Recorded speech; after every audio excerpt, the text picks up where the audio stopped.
Assalamualaikum warahmatullahi wabarakatuh. Di pertemuan kali ini kita akan mempelajari mengenai diagram pemodelan pada perancangan sistem informasi, yaitu diagram interaksi. Nah, dalam diagram interaksi itu ada dua macam. Yang pertama ada diagram sequence dan yang kedua ada diagram collaboration. Kita ulas sedikit ya mengenai diagram sequence itu apa. Jadi untuk diagram sequence itu adalah pemodelan dalam perancangan sistem informasi yang mana memperlihatkan sebuah interaksi atau hubungan antar objek yang ada di dalam dan ada di sekitar sistem.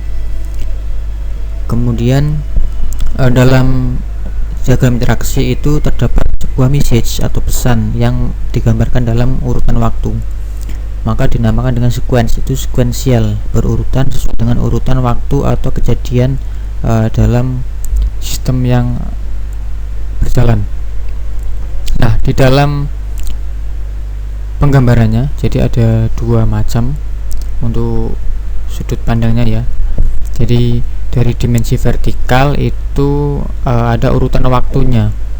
Jadi yang mendatar itu nanti kelihatan step 1, step 2, step 3 dan seterusnya. Itu berdasarkan urutan waktu. Kemudian yang dimensi horizontal yaitu terkait objek-objek yang ikut atau yang saling terhubung di dalam sebuah perancangan sistemnya. Biasanya diagram sequence juga bisa digambarkan sebagai skenario atau rangkaian langkah-langkah ya, yang mana di situ ada sebuah respon dari sebuah event atau kejadian yang menghasilkan sebuah output tertentu. Nah, diawali dari yang namanya pemicu aktivitas ya, sehingga di situ nanti ada perubahan-perubahan yang bersifat internal maupun hasil akhir atau output yang dihasilkan. Nah, di dalam diagram sequence juga ada diagram kolaborasi ya tadi. Itu bisa berupa ada boundaries. Oke. Nah, saya akan memberikan satu gambaran untuk membuat diagram sequence. Langkah pertama, kita siapkan dulu aplikasi rational rules-nya, kemudian kita masuk ke use case view. Di sini ada use case model ya, kita klik kanan, pilih new, kemudian pilih sequence diagram. Saya kasih nama diagram sequence. Kita akan mencoba. Di sini ada satu contoh yang sudah saya siapkan, yaitu untuk pendataan mata pelajaran ya dalam sebuah sekolah yang didata oleh seorang petugas TU. Ini saya kasih nama diagram sequence data mata pelajaran ya. Oke, kalau sudah, ini kita double klik. Nah, kita siap untuk membuat diagram sequence. Nah, yang pertama kita siapkan dulu aktornya.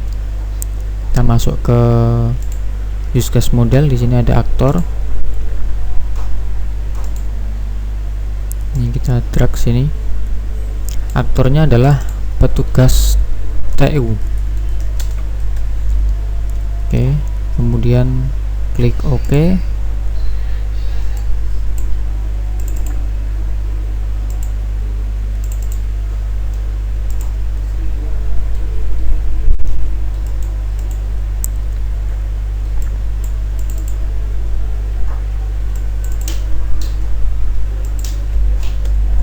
Oke, kalau sudah, objek-objek yang ada di sekitarnya, yang pertama ada form data dari mata pelajaran yang akan diinputkan. Jadi ini ada di sistemnya. Kita tambahkan di sini namanya objek ya. kemudian kita isi dengan form data mapel. Nah, akan muncul seperti swimland, jadi ini kelihatan. Berikutnya ada lagi kontrol data mapel. Jadi dalam proses input data, ya, seorang petugas CU dia akan berhadapan atau melihat form data input dalam sistemnya, kemudian nanti akan dikontrol oleh sistem tersebut. Maka di sini saya kasih kontrol data mapel. Kemudian tambahkan lagi. Nah, ini sudah masuk ke dalam database. Jadi di sini ada objek data mapel. Kemudian yang terakhir ada proses cetak data.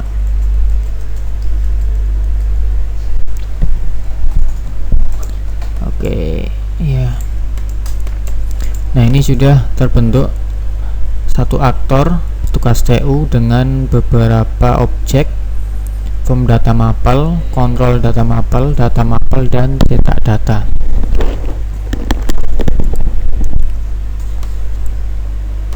Oke, untuk memulainya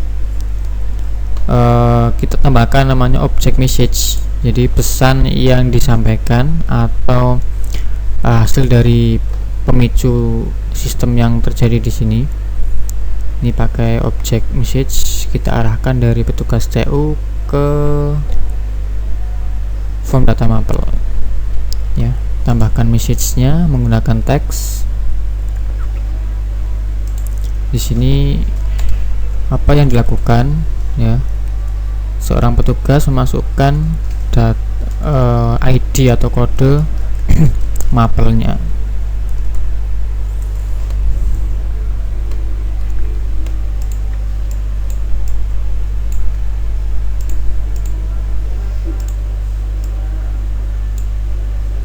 Seterusnya, ini nomor 1 ya, langkah atau skenario yang pertama.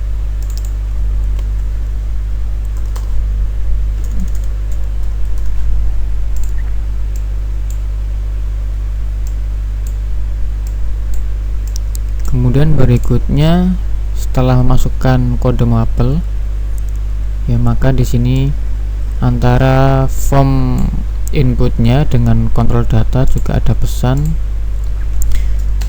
kode mapel yang dimasukkan di sini.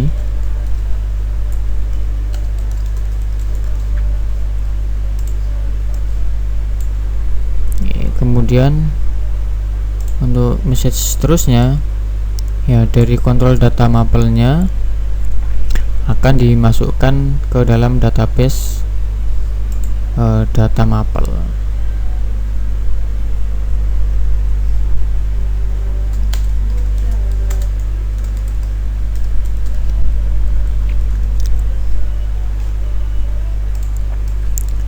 Nah, di sini akan namanya validasi, ya. Jadi ada semacam kayak decision atau keputusan. Jika data mapel itu tidak ditemukan, nanti jika data mapel itu ada, maka nanti akan langsung bisa dicetak. Kalau data mapelnya tidak ada, maka dia harus input ulang kode mapel.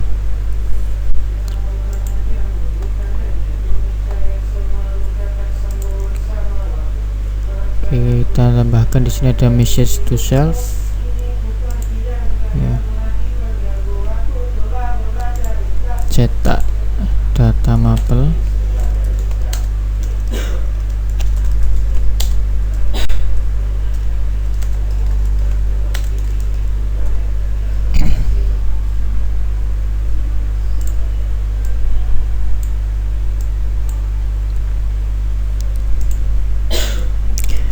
Nah, kemudian dari satu rangkaian skenario untuk proses pencarian data ini, maka akan ada return message, ada pesan umpan baliknya.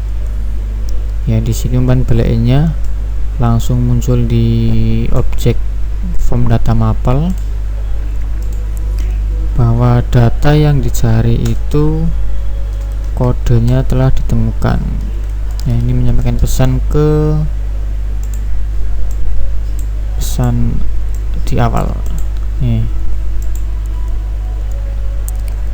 Nah, sampai sini tambahkan lagi return message nya, kemudian nanti akan muncul pesan ya, bisa dalam bentuk tampilan di monitor bahwa kode telah ditemukan. Oke, ini lingkupnya dalam hal pencarian ya. Tadi di awal saya sampaikan ini input data, tapi ini lebih detailnya atau lebih kompleksnya itu pada saat pencarian data. Jadi data itu ditemukan. Nah, kemudian di sini ada proses lagi ya, pakai message to self. Sorry, sebentar, ada kesalahan.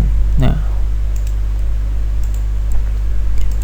jadi ini proses kalau data mapelnya itu tidak ada ditemukan, maka muncul pesan berikut.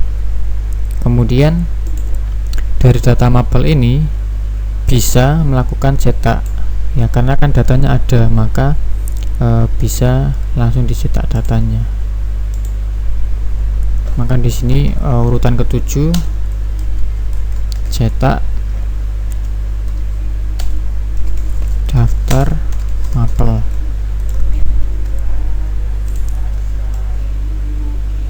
Nah, cetak data mapel di sini bukan berarti cetak di print out ya, jadi artinya dialihkan atau diteruskan ke proses selanjutnya, karena kan datanya ada gitu.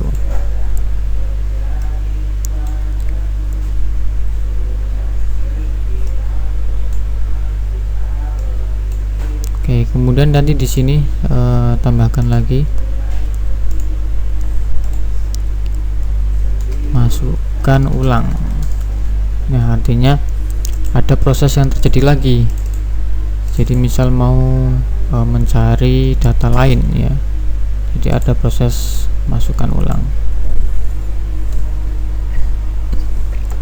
Nah, ini berlanjut jika datanya itu ada, maka ya dia akan seperti ini, kembali ke sini,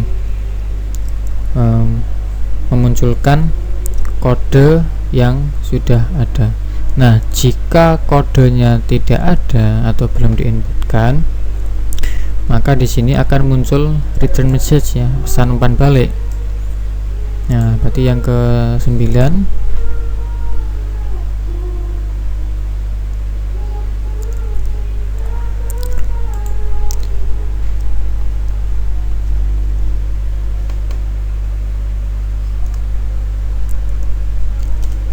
kode tidak ditemukan.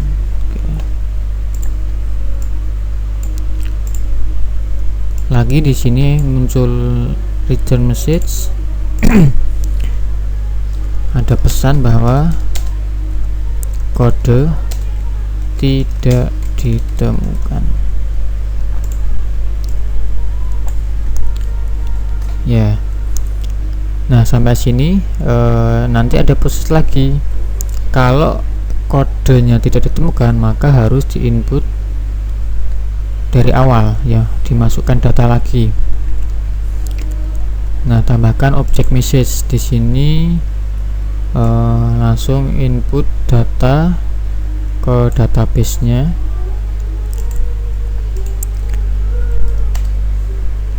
Masukkan data, masukkan detail data mapel.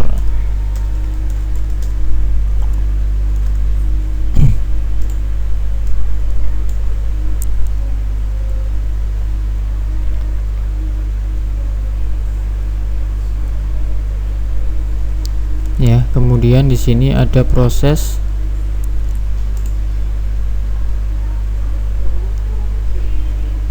simpan data di dalam database-nya.